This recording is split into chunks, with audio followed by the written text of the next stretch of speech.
गुरु नानक जी, धन गुरु नानक जी। हर का विलोमना विलो मेरे भाई, सहज विलो। प्यार से बोलिए धन गुरु नानक, जैसे तत ना जाए। वाहेगुरु जी। सहज रिदम लय, जैसे दही को रिड़केंगे एक लय में तो मक्खन निकलेगा, वैसे ही रसना जपे, कान सुने, ध्यान कान में। इस तरह से जाप करेंगे तब मंजिल पर पहुंचेंगे, तब प्रभु मिलेगा। दही को सही सिस्टम से जमाएंगे, रिड़केंगे तो मक्खन मिलेगा। तत् मक्खन है, मोरल मक्खन है। नाम जप का मोरल है परमात्मा, आत्मा से परमात्मा का मेल। अगर सहज में जपेंगे, शब्द को शॉर्ट में समझते हैं, तन कर मटकी। इस तन को मटकी बनाओ, इसमें नाम का दही जमाओ, धन गुरु नानक। और सहजे सहजे रिदम में दिन रात इसको रिड़कता रहे। धन गुरु नानक जी। कबीर जी कह रहे हैं, इस प्रकार तो मेहनत करेगा तो मेहनत कर सकता है। आखिर में कहो कबीर नदर करे मेरा, कहो कबीर नदर करे जो मेरा। मेरा का है परमात्मा को, अपनी घालना से नहीं मिलता। घालना करना हमारा कर्म है, मिलेगा तो उसके गुर प्रसाद से। नदर करे जो, हमारे पर तरस करे। घालना तब ठाय पड़ेगी जब वो तरस करेगा। सब कुछ भी करके कई बार दही नहीं जमती, दूध सही रहता है, झाग भी सही लगाए रहते हैं तो भी दही नहीं जमती। सोचते रहते हैं पर समझ में नहीं आता। धन गुरु नानक जी। दुनियावी बात है, पर हम इस दही को जमाने में, नाम को दही को जमाने में क्या क्या गलतियां करते हैं, इससे समझना पड़ेगा। धन गुरु नानक जी। धन गुरु नानक जी। भोजन चबाते हैं, भोजन चबाते हैं, भोजन अंदर जाता है, हजम होता है तो खून बनता है। अगर कोई चबाता रहे और अंदर ना ले तो उसका खून नहीं बनेगा, व्यर्थ जाएगा। कोई नाम जप करे, रसना से करता रहे, यही फर्क है दुनियावी और नाम में। बाबा नंद सिंह जी के वचन, कोई नाम जप करता है तो व्यर्थ नहीं जाता। पर वो बात नहीं मानी जो सहज अवस्था की बात हो रही है। जब तक कान ध्यान में नहीं रहेगा, कान सुनेंगे नहीं, तब तक वो अंदर जाएगा नहीं, तब तक बात बनेगी नहीं, खून नहीं बनेगा। अगर कोई नाम रसना से जप रहा है, पाप तो मिट जाते हैं। दुनियावी चीज़ें भी मिल जाएंगी, दुनियावी चीज़ें भी मिल जाएंगी। अगर आप मन लगा के नाम नहीं जपोगे तो भी दुनियावी चीज़ें पीछे पीछे आएंगी। मगर परमार्थ को पाना है तो जब तक मन नहीं लगाओगे, परमात्मा नहीं मिलेगा। वो सब कुछ देगा नाम जप के, मगर खुद नहीं मिलेगा। हमेशा के लिए भिखारी बने रहेंगे। धन गुरु नानक जी। राजा को नहीं पा पाएंगे। वाहेगुरु वाहेगुरु। तो हम यहाँ पे ये समझने की कोशिश करते हैं कि नाम जप कैसे करें। सहज अवस्था की बात चल रही है, जिसे चौथा पद भी कहा गया है। हम विचार करें चौथे पद की, मगर हम चौथे लाभ की, मगर हम चौथे प्रहर में भी उठने को तैयार नहीं हैं। धन गुरु नानक जी। अमृत वेला चौथा प्रहर होता है तो हम क्या करते हैं, 4 दिन उठते हैं फिर सो जाते हैं। हमारा रूटीन नहीं बन पाता है। क्योंकि हमको ज्ञान नहीं है कि अमृत वेला से हमको क्या मिल सकता है, और हमारी लाइफ आधी ऐसी ही चली जाती है। अमृत वेला थोड़े दिन उठते हैं, फिर वो रूटीन डिस्टर्ब हो जाता है। ऐसा क्यों? हमारा नुकसान है ये। जिनको ज्ञान नहीं है। बाबा खेम सिंह जी वचन क्या करते हैं, जो लोग दूसरों की निंदा क्या करते हैं, जो सत्संग नहीं करते, जिन्हें ज्ञान नहीं है, वो निंदा करें तो उसका कुछ नहीं जाता, क्योंकि उसका कुछ था ही नहीं। तरस तो उसके ऊपर आता है जो अमृत वेला उठता है, जागता है, मेहनत करता है, नाम जपता है, उसके बाद भी निंदा करके वह सब कुछ गंवा देता है। तरस उन पर नहीं आ रहा जो सो रहे हैं, तरस उन पे आ रहा है जो अमृत वेला बनाते हैं। अमृत वेला जिनका है, ज्ञान हो गया है, फिर भी गंवा लिया हीरा हाथ से। कमाल है बाबा जी। एक घटना है, बहुत प्यारी सी है। एक गधा चलाने वाला को हीरा मिल गया, सामान लेके जाता था गधे के ऊपर, उसको हीरा मिला तो उसने गधे के गले में टांग दिया और उसको अच्छा लगा। तो एक सामने से जोहरी आ गया और उसने कहा, अरे ये तो बहुत कीमती कीमती हीरा गधे के गले में टांगा है। तब जोहरी ने कहा, अरे इसको तो पता नहीं है गधे के मालिक को, अगर इसको बेच देगा मेरे को तो मैं तो करोड़ों रुपए कमा लूँगा। तब जोहरी ने कहा, अरे भाई ये हीरा मुझे दे दे। तो बोले, अरे ये मैं नहीं दूंगा, ये कांच का टुकड़ा मेरे गधे के बहुत फपता है। तब जोहरी ने कहा, 8 आना दूंगा, ले मेरे को दे दे मतलब। तो गधे का मालिक ने कहा, नहीं मैं 2 रुपये दूंगा, 2 रुपये लूँगा। जोहरी कहने लगा, नहीं 8 आने से ऊपर नहीं दूंगा। बार्गेनिंग करते करते 1 रुपये पे आ गया, हीरा करोड़ों का, लाखों का। जोहरी बार्गेनिंग कर रहा है, जिसे ज्ञान है। बात नहीं बनी, जोहरी भी नाराज़ हो गया, गधे का मालिक भी नाराज़ हो गया। गधे का मालिक ने कहा, 2 रुपये दो, नहीं तो मैं कांच का टुकड़ा नहीं दूंगा। तब जोहरी चला गया और गधे का मालिक भी चला गया। जोहरी ने कहा, सोचा आगे बढ़ा कि आवाज़ देगा कि मैं 2 रुपये में 1 रुपये में ले लूँगा, मगर वो आगे चला गया गधे का मालिक, और उसे फिर एक जोहरी और मिला। उसने 2 रुपये दे के उस हीरा को ख़रीद लिया।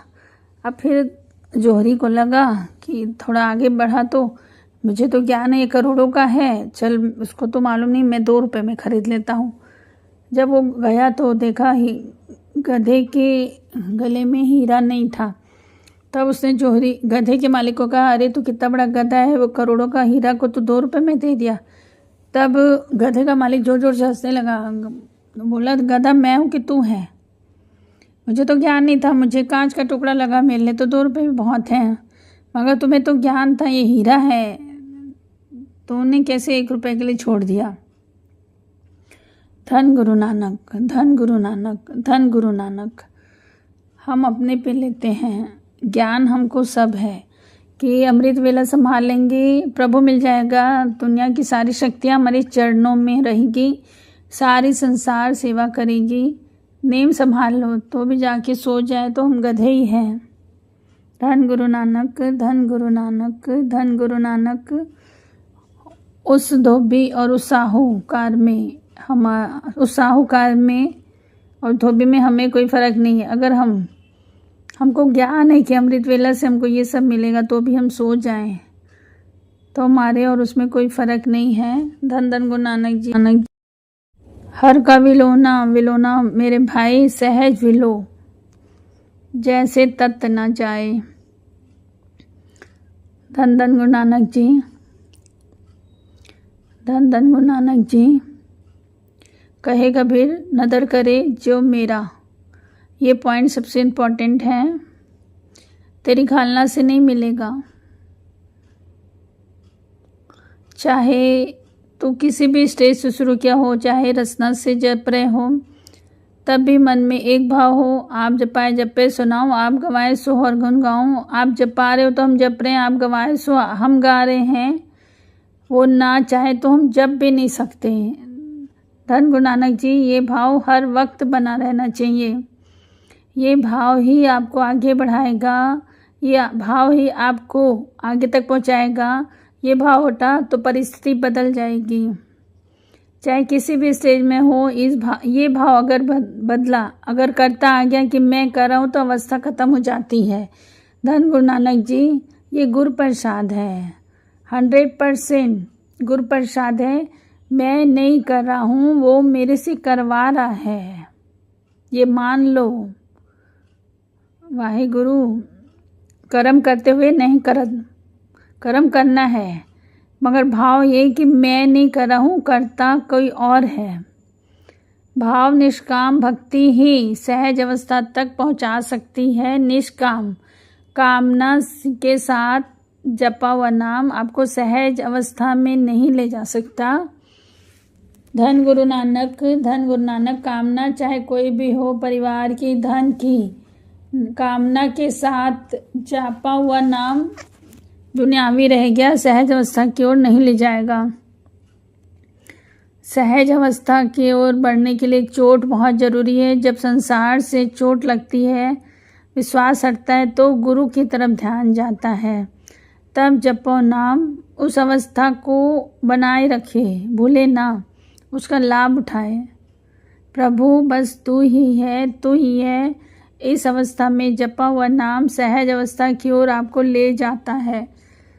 धन गुरु नानक सहज अवस्था। हम बाणी पढ़ते हैं, पवन गुरु पाणी पिता। गुरु को पवन क्यों कहा गया है? गुरु बिचौला होता है, गुरु बिचौला होता है। आत्मा को परमात्मा से मिलाने वाला गुरु होता है। अंधेरे से रोशनी की ओर ले जाने वाला होता है गुरु। धन गुरु नानक, जो मेल मिला दे उसे गुरु कहा है, इसीलिए पवन को गुरु कहा है। इस बात को गंभीरता से, ध्यान से समझो। जब हम रसना से, जब हम नेचुरल स्टेज है जो भगवान ने बनाया है, वो क्या है? हमने सांस ली, पवन अंदर गया, सांस ली, पवन अंदर गया। पवन टकराई किससे? नाभि से। नाभि, जिस नाभि को भारतीयों में धुनी कहा गया है। धुनी क्यों कहा गया है? जब पवन नाभि से टकराई तो धुन उत्पन्न हुई।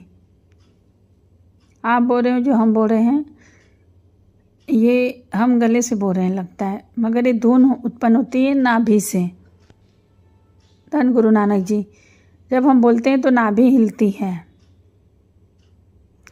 पवन अंदर गई, हमने सांस ली, नाभि से टकराई, धुन उत्पन्न हुई, इसे कहते हैं धुनी।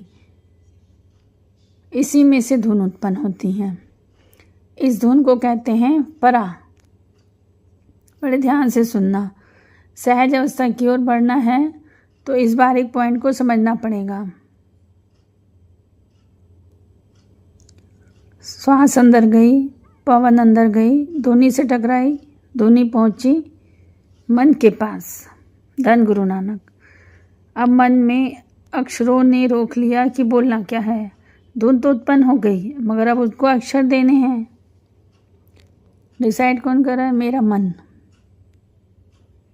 गुरु की कृपा से सर पर हाथ है, मन में जो विचार डाल रहे हैं वो बोल रहे हैं। बात समझ में आई? धुन उत्पन्न हुई, पहुंची मन में। इस मन को कहते बसंती। 4 स्टेजेस हैं सिमरन की, बहुत ध्यान से समझना। जो नेचुरल स्टेज है क्या है? श्वास अंदर गई, पवन टकराई धुनी से, धुनी पहुंची मन के पास। मन का भाव बसंती अक्षर बन गए। अब ये पहुँचे मधमा, गले में। गले ने इसे आवाज़ दी। धन गुरु नानक जी, मधमा, गले से निकलती आवाज़। धन गुरु नानक, गला जरिया है। धुन उत्पन्न हुई, एक्चुअली धुनी से, धुन मतलब नाभि से उत्पन्न हुई। गला जरिया है और लास्ट में मुंह से आवाज़ निकलती है। उसको जितने भी धर्मशास्त्र हैं, इन 4 अवस्थाओं की बात कही है। नेचुरल स्टेज ये है। स्टेज एक बार फिर से श्रवण करते हैं। बात हम कुछ जो समझना चाहते हैं। परा, बसंती, मधमा, बैखरी।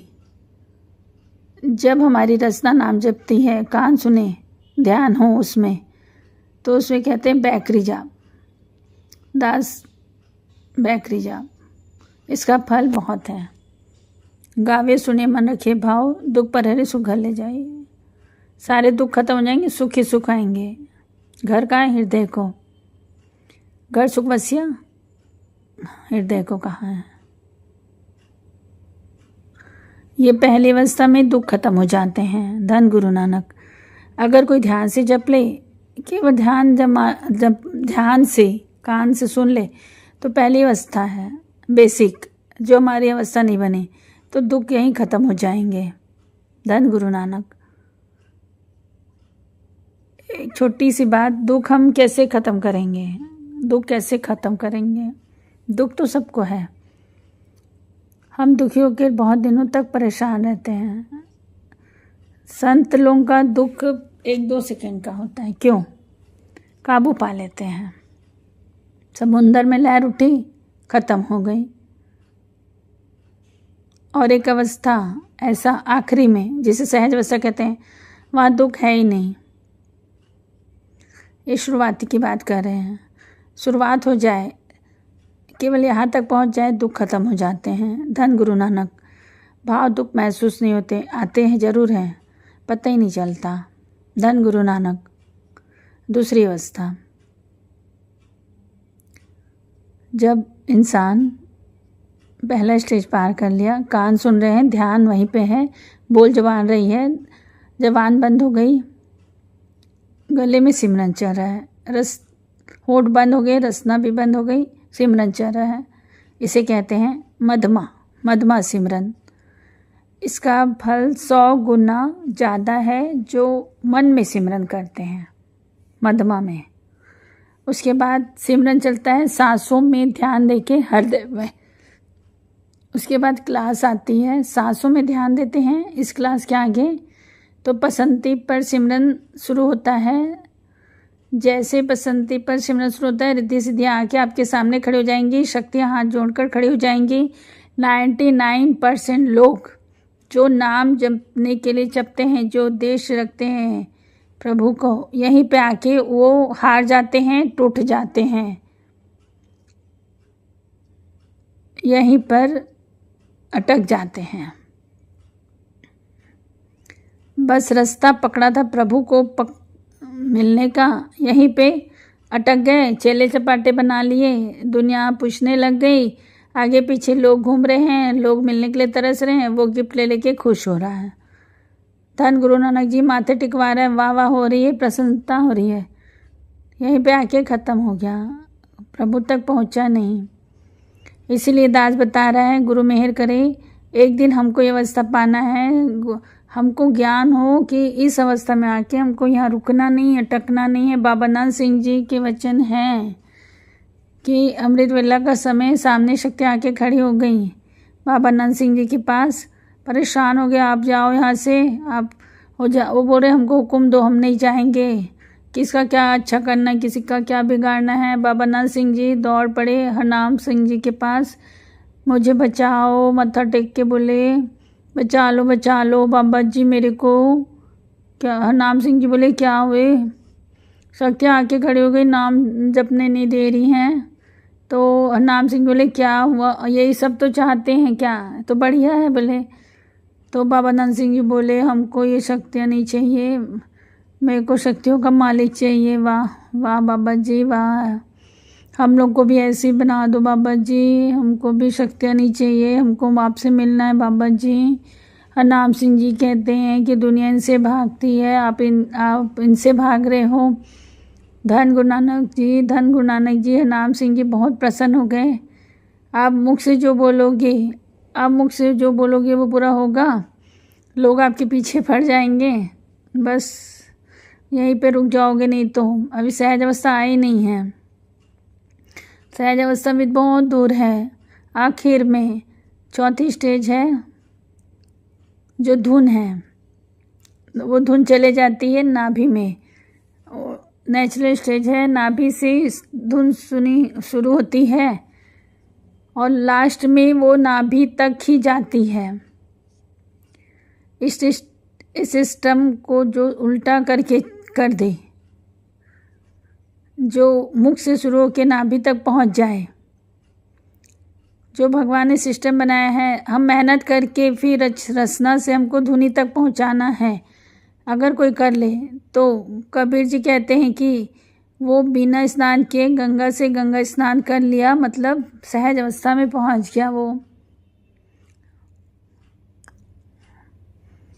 इसीलिए पवन को गुरु कहा है। पवन मिला रही है। नाभि से पवन उत्पन्न हुई, या पवन रसना से भी पवन से जपा जा रहा है, और नाभि फिर वापस नाभि जा रहे हैं। उससे परा खुल जाती है। जिसकी परा खुल जाती है उसकी बात ही अलग हो जाती है। उसके बोलने में, उसके गाने में। बाबा नंद सिंह जी कहते थे, मुका पेट से गाता है, पेट से गाता है। गायक गले से गाता है, और संत परा से गाता है। धन गुरु नानक, जिसकी सूरत भगवान से प्रेम में जुड़ गई, जब वो गाता है तो दुनिया बैठती है। धन गुरु नानक, धन गुरु नानक, धन गुरु नानक। संग अत्तर सिंह जी हुए, संत अत्तर सिंह जी जो हुए, 40 दिन बड़े बड़े रागी प्रचार कर करके थक गए कि जुड़ो सिख धर्म से। मगर जब संत अत्तर सिंह जी से विनती की, तब तो पूर्ण संत अत्तर सिंह जी से प्रार्थना की। जाके उन्होंने 20 मिनट चिमटा पकड़ के, कोई साज नहीं, बस गाया, तो मैदान हरा भरा है, भरा पड़ा था। बताओ, ये पूर्ण संत गुरु जी का मतलब ये महत्व है। क्या अंतर था उनके गाने और परा खुली हुई है, सूरज जुड़ी हुई है निरंकार से। अपना कुछ है नहीं, करता भाव है नहीं, जो कुछ करेगा तू ही करेगा बाबा। ये भाव जब आ जाता है तो फिर वो गुरु वरतता है, इंसान नहीं वरतता। गुरु की कला वरतती है। वाहेगुरु जी सतनाम जी, वाहेगुरु जी सतनाम जी। और अगर हम जैसे किसी को जोड़ते हैं, अगर हम जोड़ते हैं इसी चीज़ से, तो बहुत अच्छी बात है। मतलब हम कोशिश करेंगे, जोड़ने वाला तो वो ऊपर बैठा है। इस बात को मन मान के चलो। जोड़ेगा गुरु, आप अरदास करो, वचन मानना कि बाबा जी मैं कोशिश कर रहा हूँ, कोई जुड़ेगा तो वो आपकी मेहर होगी, कला शक्ति गुरु नानक की वर्तेगी। जहाँ पे कर्ता भाव आ जाए कि मैं जोड़ रहा हूँ, तो इसको अंदर से ख़त्म करना है। बाबा जी इसको अंदर से ख़त्म कर लो, इस बात को लिख लो। हम नहीं जाप सकते, हम नहीं गा सकते, हम कुछ नहीं, हमारा कुछ अपना है ही नहीं। वाहेगुरु जी की मेहर है, आप समझ लेना। आप जाप रहे हो तो आपके ऊपर वाहेगुरु की बहुत बड़ी मेहर है, बहुत दया है आपके ऊपर। इस बात को जिस दिन आपका मन, हमारा मन स्वीकार कर लेगा, उस दिन वाहेगुरु आपके ऊपर, और वाहेगुरु आपके अंग संग रहेंगे। बस आप ये कर्ता भाव हटा दो। वाहेगुरु जी सतनाम जी, वाहेगुरु जी सतनाम जी, वाहेगुरु जी सतनाम जी, वाहेगुरु जी सतनाम जी, वाहेगुरु जी सतनाम जी। अगर आपको अहंकार आ जाता है कि मैं जोड़ रहा हूँ लोगों को, तो फिर तो जो आपके पास होगा वो भी आपका ख़त्म हो जाएगा। अगर आप ये सोच रहे हो मैं गा रहा हूँ, मैं जाप रहा हूँ, लोग जुड़ रहे हैं, अगर ये कर्ता भाव रहा तो आप कहीं नहीं पहुँच पाओगे। आप ये बोलोगे कि वाहेगुरु जब पा रहे हैं, तब सही मायने में आप गुरु नानक जी के नेड़े हो। नहीं हमारे हाथ में नहीं है। आप जब पाए जब पे सुनाऊं, आप गवाए सो हर गुन गाऊं। ये सच है, ये सच है। हम इतनी देर कहाँ बैठ सकते हैं, मगर वो जब उसकी मेहर होती तो हम बैठ सकते हैं। वो कर्ता पुरख है, कर्ता पुरख है वो। तो ही तो एक ऐसा समय आएगा कि तू ही है, तू ही है, तू ही है। जब अपने में और बाबा जी में आप कोई अंतर नहीं करोगे तब आपको कुछ प्राप्त होगा। तू ही है, तू ही है, तू ही है, तू ही है, तू ही है, तू ही है, तू ही है।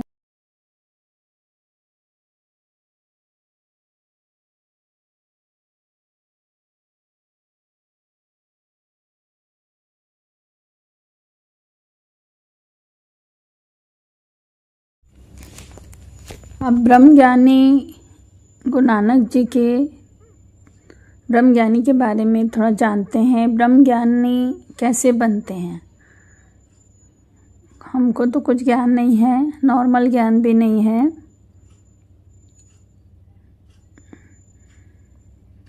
बार बार हम सुन रहे हैं ब्रह्मज्ञानी की अवस्था की। जिसका नित्य पक्का नहीं, वो कुछ नहीं समझ पाएगा। धन गुरु नानक, एक कान से सुनोगे दूसरे कान से बाहर जाओगे, मन तक नहीं पहुँचेगा।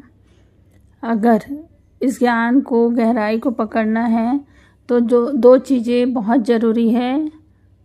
ये गुरु अर्जुन देव जी के वचन हैं। पहला, धन गुरु नानक जी, गुरु अर्जन देव जी कहते हैं, भाई गुरदास जी ने भी अपने वारों में प्रमाण करते हैं, अगर ब्रह्मज्ञानी की अवस्था में पहुंच सकना है, यानी वाणी के गहरे अर्थों को समझना हो, तो दो गुण होना बहुत ज़रूरी है। का पहला गुण नित्य पक्का हो, जो नेमी हो। सूरज निकले ना निकले वो उठे, ऐसा नेम।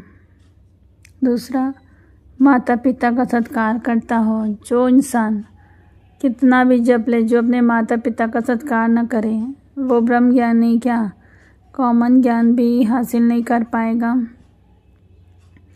धन गुरु नानक, ये लाजमी बताया गया है। जितना नाम जपना जरूरी, उतना माँ बाप का सत्कार भी करना बहुत ज़रूरी है। धन गुरु नानक, धन गुरु नानक, बात धन गुरु नानक। इस गुरु नानक जी कहते हैं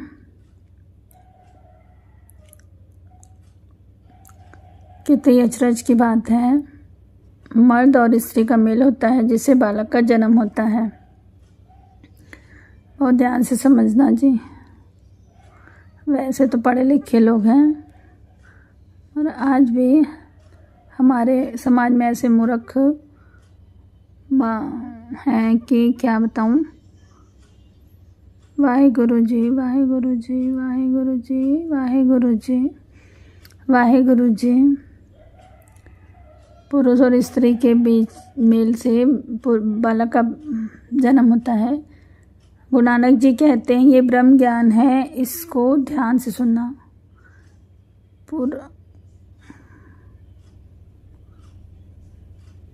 आदमी के क्रोमोसोम से स्त्री का जन्म होता है, धन गुरु नानक, और वही स्त्री एक समा डाल के मर्द को जन्म देती है, धन गुरु नानक।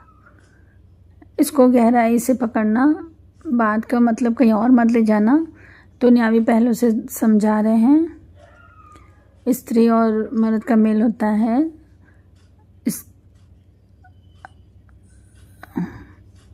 पुरुष के विरह से स्त्री का मेल, स्त्री का जन्म होता है, फिर समय बाद स्त्री खुद पुरुष को जन्म देती है। इसी प्रकार आत्मा और परमात्मा बिछड़ी हुई है। परमात्मा ने आत्मा को जन्म दिया है, और आत्मा जब धुनी में ध्यान लगा के परा को खोल दिया, तो जो परमात्मा बिछड़ा हुआ है वही आत्मा परमात्मा को जन्म देती है। धन गुरु नानक। बात समझ में आई? गुरु नानक जी कितनी गहरी बात कह रहे हैं। धन गुरु नानक जी।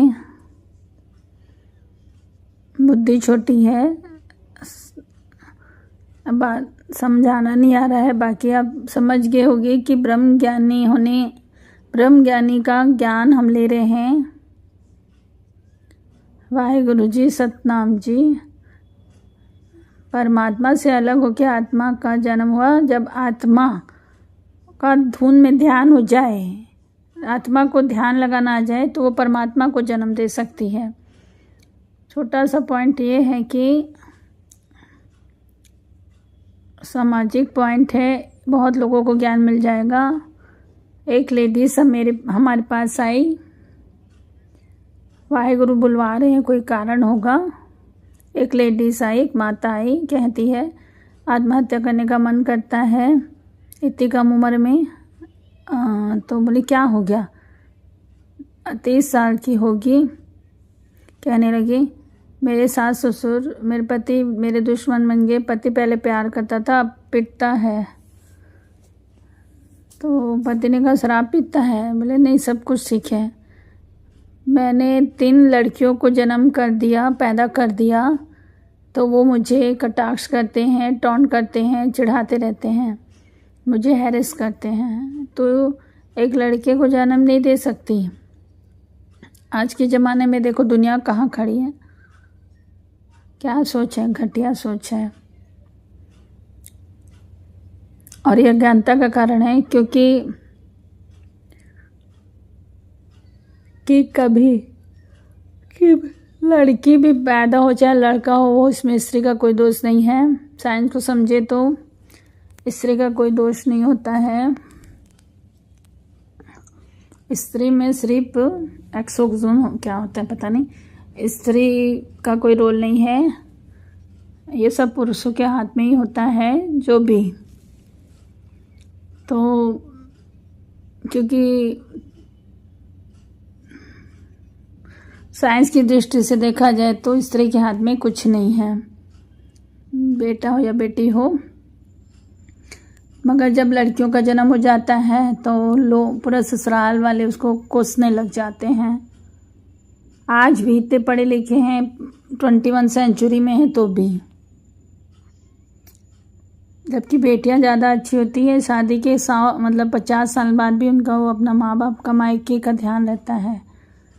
मतलब बेटियां मायके भी संभाल लेती हैं, ससुराल भी संभाल लेती है। मगर बेटियों ज़्यादा हो जाए घर में तो उनको अच्छा नहीं लगता, बेटा चाहिए उनको। आज भी अज्ञानता बहुत है। वृद्धाश्रम चले जाओ, लड़की छोड़ के गया कि लड़का, तो बोलेंगे लड़का ही छोड़ के गया है। कोई भी लड़की नहीं छोड़ती अपने माँ बाप को वृद्धाश्रम में। पता नहीं कैसे वाहिगुरु बेटियों को ऐसा बनाया है कि उनके मन में बहुत माँ बाप के लिए रहता है। सुख तुझे लड़का या लड़के ने देना, सुख तेरे कर्मों ने देना है। तो इन सब में मत पड़ो आप।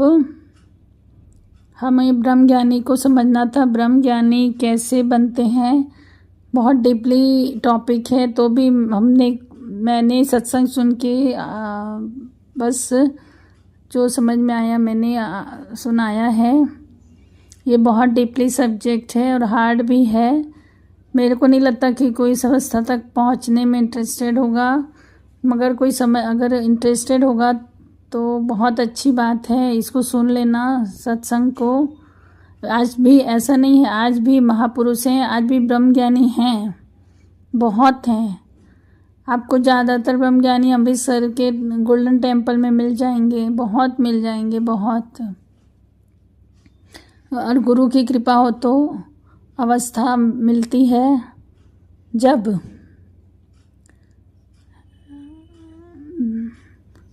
बाबा जी अवस्था बख्शते हैं, तभी अवस्था होती है। वाहेगुरु जी सतनाम जी, वाहेगुरु जी सतनाम जी, वाहेगुरु जी, वाहेगुरु जी सतनाम जी, वाहेगुरु जी सतनाम जी, वाहेगुरु जी सतनाम जी, वाहेगुरु जी सतनाम जी। सहज अवस्था की पहले पड़ाव में क्या होता है? सहज अवस्था की सहज अवस्था की पहली पड़ाव ये है, आपको सिमरन, आप कैसे भी बैठे रहो, आपको सिमरन की आवाज़ सुनाई देगी। सिमरन शुरू हो जाएगा, अंदर चल रहा है, सूरत में शुरू हो गया पहला पड़ाव, पहली क्लास सहज अवस्था की। अभी तक जो खाना गाले थी, पहली क्लास सूरत में सिमरन शुरू हो गया। रिद्धि सिद्धियों को ठुकरा दिया, सब पीछे छोड़ के आगे निकल गए। गृहस्थ में रह के भी संत हो गए, क्योंकि सूरत में सिमरन चल रहा है। हमेशा प्रसन्नता, हमेशा पॉजिटिविटी। अब एक ऐसा समय आता है, वो सिमरन इतने जोर से चलने लग जाता है कि बाकी सबको सुनाई नहीं देगा। ये पड़ाव आते हैं सहज अवस्था में, और लगेगा आदमी पागल हो गया है, खुद को भी लगता है। बाथरूम में गाते हैं ना, जैसे बाथरूम सिंगर कहते हैं। क्यों गाता है? क्योंकि मैं अकेला हूँ, मैं खुल के गाता है, और वो ऐसे हर वक्त बन जाती है अवस्था। उसका सिमरन इतने जोर से शुरू हो जाता है कि वो गुरु से बात करने लग जाता है, भूल जाता है कि मैं लोगों के बीच में हूँ। धन गुरु नानक अपने आप को बार बार संभालता है, फिर संभालता है। ये स्टेज है, धन गुरु नानक, धन गुरु नानक। ऐसे गुरुमुख हैं दुनिया में, ऐसे गुरुमुख हैं, उनके दर्शन मिल जाए तो भी बहुत बड़ी बात है। शादी में भी खड़ा है, बैंड बाजा है, मगर उसकी सूरत सिमरन में जुड़ी रहती है। धन गुरु नानक। आपको लगेगा शादी में खड़ा है, मगर उसकी आत्मा वहाँ नहीं है, उसकी आत्मा वाहेगुरु के चरणों में है, सूरत में है। उसका सिमरन इतने जोर से चल रहा है कि उसे और कुछ सुनाई नहीं दे रहा है। ये अवस्था है। बातें करने लग जाएगा, फिर लोगों के बीच में बैठा हूँ, याद आता है, वाहेगुरु से बात करने लग जाएगा। फिर अचानक याद आएगा कि मैं तो लोगों के बीच में बैठा हूँ। और फिर एक पड़ाव ऐसा आता है कि इतना साउंड में सिमरन सुनाई देता है कि सिमरन भी इरिटेट करने लग जाता है। मन बेचैन हो रहा है, सिमरन बंद ही नहीं हो रहा है।